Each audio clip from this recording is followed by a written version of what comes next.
आज हम पाँव धोने की रस्म के बारे में बात करते हैं। ये सिर्फ एक रस्म नहीं, बल्कि आजिज़ी, मोहब्बत और खिदमत की एक जिंदा मिसाल है। जब इंसान गुरूर में आ जाता है तो वो दूसरों से ऊपर होने की कोशिश करता है, लेकिन खुदा हमें सिखाता है कि सच्चा ईमान आजिज़ी में है।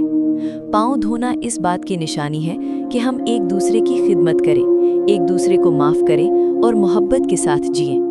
दुनिया हमें सिखाती है कि बड़ा बनो, लेकिन खुदा का कलाम हमें सिखाता है कि झुको ताकि खुदा तुम्हें बुलंद करे।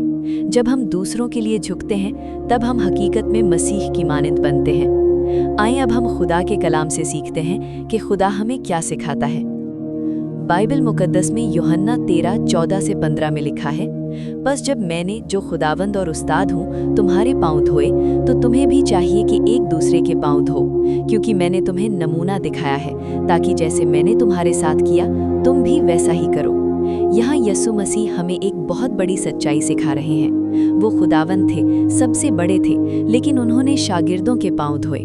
इसका मतलब ये है कि खुदा के नज़दीक अज़मत खिदमत में है, न कि गुरूर में।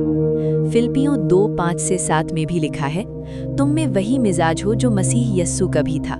उसने अपने आप को खाली कर दिया और खादिम की सूरत इख्तियार की। ये हमें सिखाता है कि हमें भी अपनी अना, गुरूर और खुद गर्जी को छोड़कर दूसरों की खिदमत करनी चाहिए। जब हम किसी को माफ़ करते हैं, जब हम किसी की मदद करते हैं, जब हम किसी के लिए झुकते हैं, तब हम खुदा के करीब आते हैं। पाँव धोने की रस्म हमें याद दिलाती है कि हम सब बराबर हैं और हम सबको एक दूसरे की ज़रूरत है।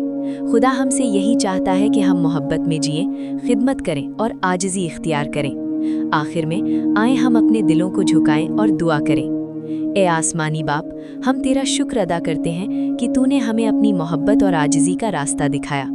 खुदावंद, हमें सिखा कि हम दूसरों की खिदमत करें जैसे यस्सु ने की। हमारे दिलों से गुरूर निकाल दे और हमें आजिज़ी अता कर। हमें ताकत दे कि हम माफ़ करें, मोहब्बत करें और एक दूसरे के लिए बरकत बने।